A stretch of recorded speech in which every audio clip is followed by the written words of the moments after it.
하나님께서 우리에게 주시는 말씀은 출애굽기 20장 3절의 말씀입니다.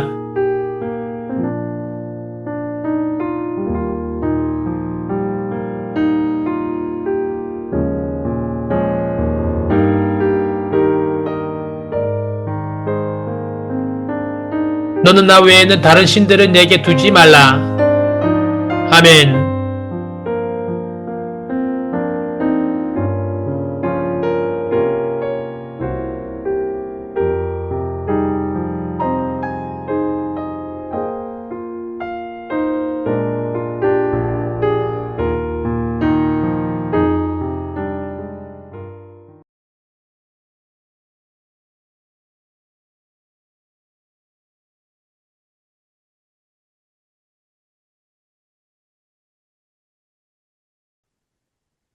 사랑과 내가 풍성하신 아버지 하나님, 오늘 저희가 한 해 동안 살아오면서 경험한 은혜와 축복을 기억하며 감사의 마음으로 주님 앞에 나아가게 하심에 감사드립니다.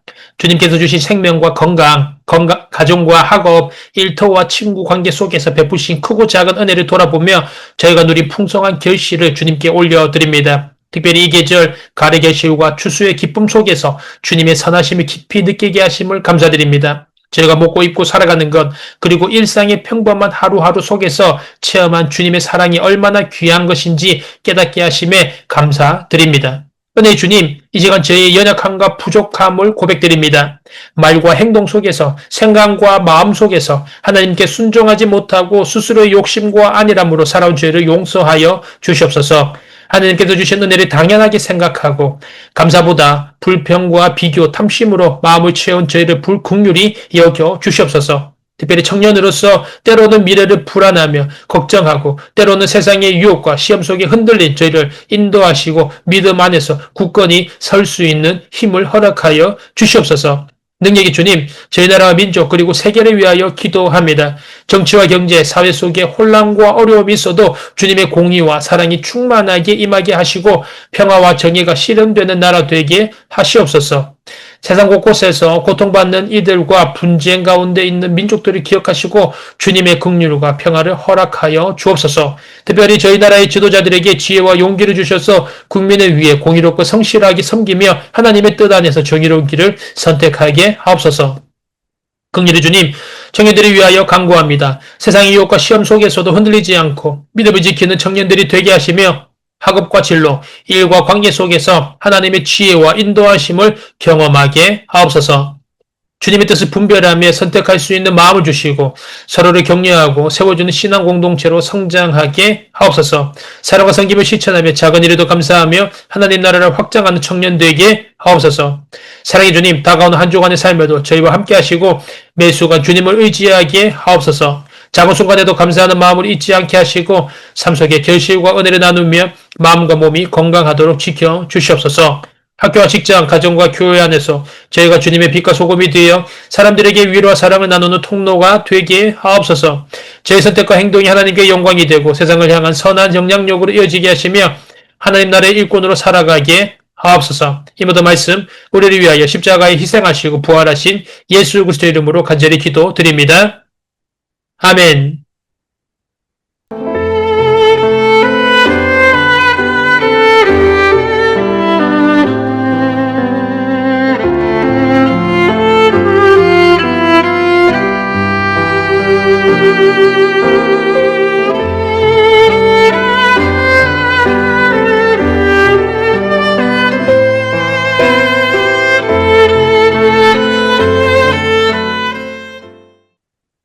한성의 여러분 안녕하세요. 귀하고 복된 추수감사 주일입니다. 지난 주간 우리 주님께서 주시는 평화 속에서 건강하게 잘 지냈습니까?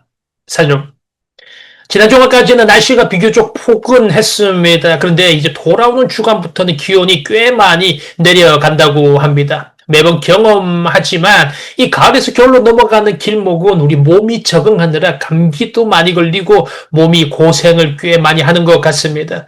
돌아오는 주간 날씨가 상당히 춥다고 합니다. 건강과 안전을 잘 지키기를 바랍니다.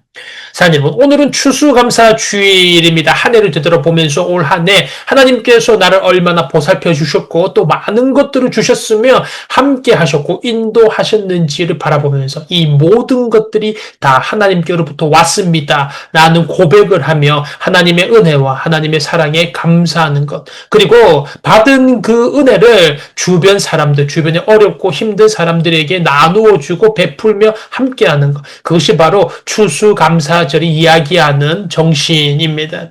그들이 바라기는 이번 한 주간 추수감사절 기간을 보내면서 나를 사랑하시고 인도하시는 하나님께 감사하고 하나님을 찬양하고 하나님께 영광 돌리는 복된 한 주간이 되시기를 간절히 소망합니다. 특별히 오늘 오후 2시부터는 화곡고등학교 홍신관 2층 시청각실에서 추수감사주일 찬양 대회를 합니다. 함께 하여서 풍성한 은혜로 우리를 인도하시는 하나님을 함께 찬양하는 복된 감사가 있기를 간절히 소망합니다.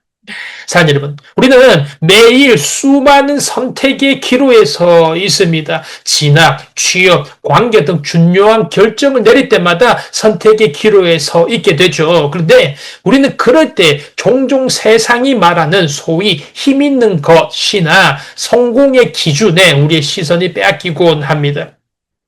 이 길을 선택하면 안정적일까? 저 사람을 따라가면 성공할 수 있을까와 같은 고민들로 우리의 마음이 복잡합니다. 하지만 성경은 이런 우리에게 이야기를 합니다. 시편 146편 3절의 말씀을 봉독해 드립니다. 귀인들을 의지하지 말며 도울 힘이 없는 인생도 의지하지 말지니. 아멘. 사랑하는 여러분, 성경은 우리에게 사람이나 세상의 힘을 의지하지 말라고 단호하게 이야기하고 있습니다. 사람에게는 우리를 완전히 구원하거나 영원한 안식을 줄 능력이 없기 때문에 그렇습니다. 여러분, 사랑하는 여러분, 우리가 의지하고 따라가야 할 분은 오직 한 분, 하나님밖에 없습니다. 이번 한 주간 살아가면서 중요한 결정을 내려야 할 순간이나 아니면 마음이 두려워지거나 마음이 불안해질 때마다 나의 시선을 세상의 기준이 아닌 우리 하나님께로 돌리시기를 결단하기를 바랍니다. 사람의 능력이나 환경을 의지하지 않는 대신에 모든 것을 관장하시고 모든 것을 주관하시는 하나님 한 분만을 전적으로 의지하고 하나님 한 분을 전적으로 신뢰하며 나아가는 복된 주간이 되시기를 간절히 소망합니다. 청년부 예배를 매주 새벽 6시 온라인 유튜브로 송출하고 있고 매주 오후 2시 지하 본당에서 대면 예배를 드리고 있습니다. 주일 오후 스마트폰을 내려놓고 하나님과 진짜 만나는 시간을 가지시기를 바랍니다. 바쁘고 지친 마음, 몸도 모두 다 주님께 맡겨드리고 감사함으로 예배를 드리시기를 바랍니다. 그리고 그 예배 이후에 그 받은 은혜와 사랑을 가족, 친구, 일상 속에서 실천하며 한 주간을 승리하는 복된 은혜가 있으시기를 간절히 소망합니다. 하나님께서 우리에게 주시는 말씀 지난주와 같습니다. 출애굽기 20장 3절의 말씀 연애를 함께 나누기로 합니다. 사랑하는 여러분, 우리는 지난 질문들을 통하여서 하나님께서 우리 인간에게 가장 원하시는 것은 바로 하나님의 뜻에 우리가 복종하는 것이라고 배웠습니다. 그 하나님의 뜻은 십계명에 잘 요약되어 있다고 하였죠. 십계명은 무엇입니까? 하나님께서 출애굽한 이후에 시내산에서 모세를 통하여서 주신 하나님의 법입니다. 중요한 것은 그 십계명을 주신 시기인데 십계명을 주실 때가 이스라엘 백성들이 출애굽하기 전에 십계명을 주신 것이 아니라 하나님께서 이스라엘 백성을 애굽 땅에서 출애굽시키시고 난 이후에 십계명을 주셨다라는 것이죠. 하나님께서 이스라엘 백성들을 출애굽 전에 십계명을 주신 것이 아니라 출애굽 이후에 십계명을 주셨다라는 것은 율법을 지키는 것이 하나님의 말씀을 따르고 하나님의 뜻을 지키는 것이 구원의 조건이 아니라 구원의 결과라는 점을 이야기하고 있다라는 것입니다. 하나님께서 우리를 사랑하셔서 우리의 자격 조건 보지 않으시고 오직 은혜로 우리를 구원하셨다라는 것입니다. 그러므로 율법을 지키는 우리의 자세가 무엇입니까? 억지로 아니면 의무적으로 아니면 두려움으로 그것을 쇠사슬처럼 여겨서 족쇄처럼 여겨서 율법을 지키는 것이 아니라 하나님의 은혜와 하나님의 사랑에 감동받아서 우리도 하나님을 사랑하는 마음으로 율법을 지키는 것이 바로 십계명에서 의미하고 있고 십계명에서 우리에게 요구하고 있다라는 것을 우리가 지난주에 알아보았죠. 사랑하는 여러분, 하나님께서 애굽 땅에서 건져 주셨다라는 것은, 애굽 땅에서 출애굽시켜 주셨다라는 것은 무엇입니까? 예수 그리스도로 인한 그 구원, 십자가로 인한 그 구원을 미리 상징적으로 보여주신 것입니다. 즉 먼저 모형으로, 출애굽 사건으로 우리의 구원을 모형으로 보여주시고, 이제 앞으로 하나님께서 이루실 그 구원을 기념하기 위하여서 애굽의 종살이를 기억하고 기념하게 하신 것입니다. 그래서 십계명, 즉 율법을 지키는 것은 하나님의 사랑의 원리로 우리를 주셨기 때문에 십계명은 사랑의 원리 안에서 지켜야 함을 우리가 배웠습니다. 이 십계명은 어른들은 물론이고 아이들을 포함하여서 모든 하나님의 백성들이 하나님을 사랑하는 마음으로 지키는 것이 바로 십계명이 우리에게 요구하는 것이라고 우리가 알아보았죠. 그래서 우리가 지난 소요리 문답 45번째 질문에서는 십계명 중에 제1계명의 내용을 배웠죠. 제1계명의 내용이 무엇입니까? 너는 나 외에 다른 신을 섬기지 말라 였죠. 이어서 46번째 질문은 이 십계명이 우리에게 요구하는지를 무엇인지를 배웠습니다. 십계명이 우리에게 요구한 것이 무엇이었습니까? 바로 하나님을 사랑하는 마음으로 이 십계명을 지켜라는 것이었죠. 연결하여서 오늘 47번째 질문, 그렇다면 그 1계명이 금지하고 있는 것이 무엇인가와 48번째 질문, 그 1계명에서 나 외에 다른 신을 섬기지 말라였는데 거기서 말하는 나 외에가 의미하는 것이 무엇인가를 우리에게 가르쳐주고 있습니다. 먼저 47번째 질문과 답을 알아보겠습니다. 먼저 질문을 봉독해 드립니다. 그럼 제1계명에서 금하고 있는 것은 무엇입니까? 답변입니다. 제1계명에서 금하고 있는 것은 하나님을 하나님으로, 그리고 우리의 하나님으로 부인하는 것, 그리고 경배드리지 않고 영광 돌리지 않고 그분께만 합당한 경배와 영광을 다른 이에게 돌리는 것을 금하고 있습니다. 사랑하는 여러분, 1계명에서 금지하고 있는 것은 하나님을 하나님으로 여기지 않는 것을 금지하고 있고, 하나님이 받아야 할 경배와 영광을 다른 이에게 돌리는 것을 금지하고 있다는 것입니다. 사랑하는 여러분, 1계명이 무엇이었습니까? 나 외에 다른 신을 섬기지 말라였죠. 이것은 하나님 외에 정말로 다른 신들이 존재하고 있기 때문에 주는 것이 아니라 바로 우리의 타락한 본성 때문에 주신 말씀이라는 것입니다. 타락한 본성이 무엇입니까?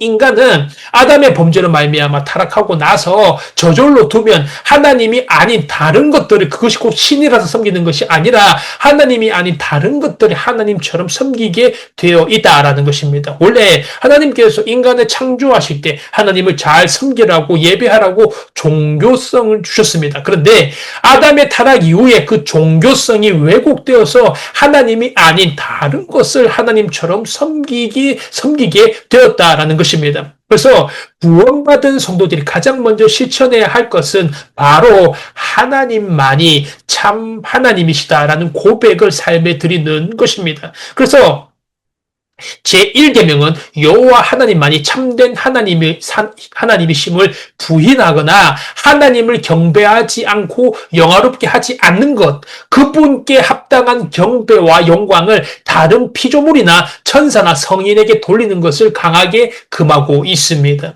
그러기에 우리는 다른 피조물의 창조자, 지존자, 섭리자로 인정하면 절대로 안 되는 것입니다. 어떤 피조물도 만물의 존재와 생명의 근원이 될 수 없기 때문입니다. 피조물은 아무리 뛰어나도 피조물에 지나지 않음을 알고 오직 하나님께만 합당한 경배와 영광을 돌려야 합니다. 그래서 제1계명의 금지에 대한 조금 더 자세하게 적어놓은 대요리 문답의 가르침을 살펴보면 다음과 같은 것들이 금하고 있습니다. 제가 읽어보겠습니다. 하나님을 부인하거나 모시지 않는 무신론, 하나님 한 분 외에 다른 신을 두거나 그 신에게 예배하거나 참 하나님 대신 다른 것을 모시는 우상숭배, 하나님을 하나님으로 고백하지 않는 것, 하나님께 마땅히 드려야 할 어떤 것을 소홀히 하거나 없애버리는 것, 하나님께 대한 무지함과 망각, 오해와 그릇된 의견들, 하나님이 감추신 것을 무모함과 호기심으로 중심으로 캐내려고 하는 것, 자기 사랑과 자아 추구와 과도하고 무절제하게 우리의 마음과 의지와 애정을 다른 일에 쏟는 것, 유격적인 기쁨과 즐거움, 부패하고 맹목적이며 무분별한 열심, 성도들이나 천사들이나 혹은 다른 피조물에게 기도하고 종교적 예배를 드리는 것. 이런 것들에게서 빗나가게 되면 제1계명을 위반하게 되는 것이라는 것입니다. 여러분 사랑하는 여러분, 제1계명 너는 나 외에 다른 신을 두지 말라. 여기에서 금하고 있는 것은 당연히 하나님을 하나님으로 여기지 않는 것을 금하고 있고 또 하나님께 합당한 경배와 영광을 다른 것들에게 돌리는 것들을 강하게 금하고 있다라는 것입니다. 이어서 48번째 질문을 알아보겠습니다. 48번째 질문입니다. 제1계명에서 나 외에라는 말이 있는데 이것은 특별히 우리에게 무엇을 가르쳐주고 있습니까? 답변입니다. 제1계명에서 나 외에라는 말이 우리에게 가르쳐주는 것은 모든 것을 보고 계시되 주의 깊게 보고 계신 하나님께서 다른 신을 섬기는 죄를 매우 불쾌하게 여기신다라는 것입니다. 사랑하는 여러분, 제1계명에서 나 외에 다른 신을 섬기지 말라라고 하는 말씀은 모든 것들을 다 보고 계시는 하나님께서 다른 신을 섬기는 것을 매우 불쾌히 여기신다라는 것입니다. 자세히 들어가 보겠습니다. 너는 나 외에 다른 신을 두지 말라. 나 외에 다른 신을 섬기지 말라 해서 나 외라는 것의 정확한 히브리어 번역은 나의 앞에서라는 것입니다. 따라서 문장의 정확한 번역은 이것입니다. 너는 내 눈 앞에서 다른 신들을 섬기지 말라라는 것입니다. 이 말은 무엇입니까? 정확하게 모든 것들을 다 보고 있다라는 것이죠. 하나님께서 모든 것들을 다 보고 계시는 하나님 앞에서 다른 것들을 하나님으로 삼지 말라라는 것입니다.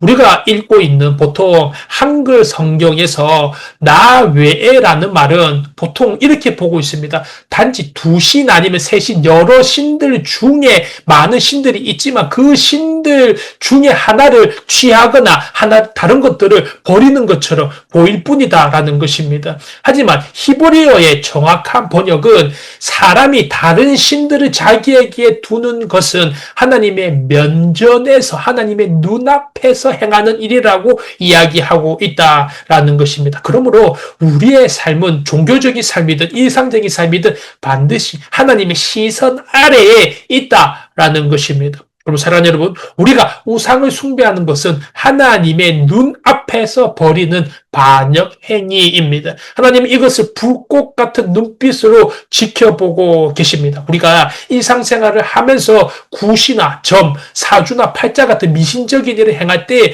하나님은 불꽃과 같은 눈꽃 앞에서 우리가 행하는 일이다라는 것을 우리가 생각해야 한다라는 것입니다. 그러므로 참된 신앙생활은 무엇입니까? 코람데오의 삶을 사는 것입니다.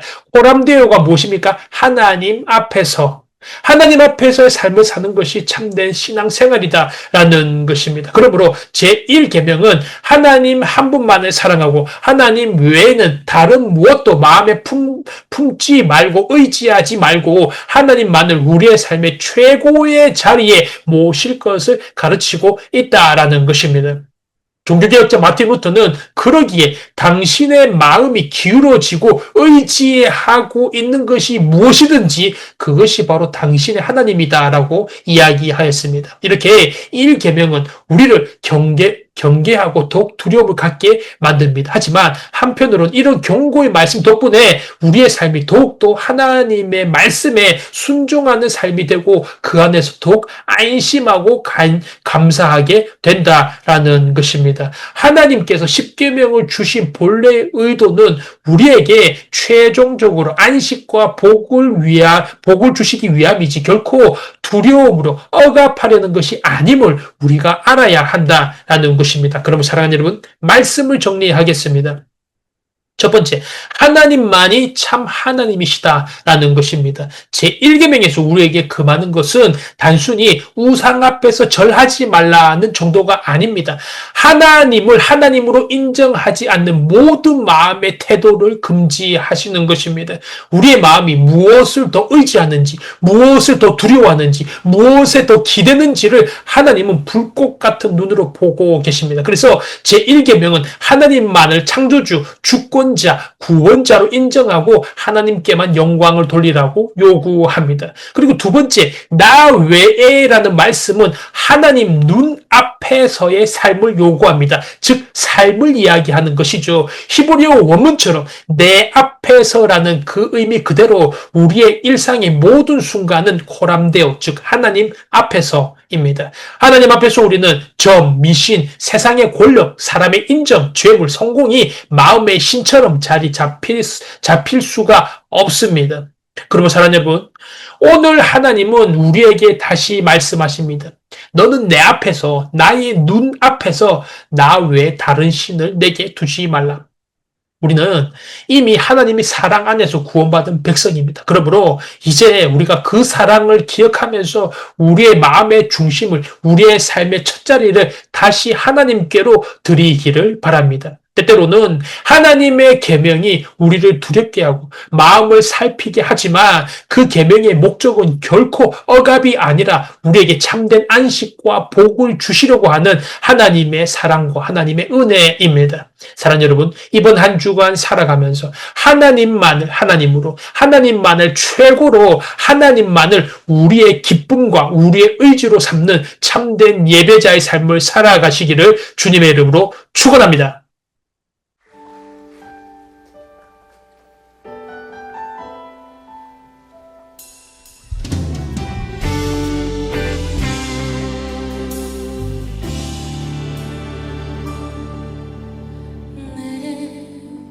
삶의 의미 주를 사랑함 주를 사랑함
주님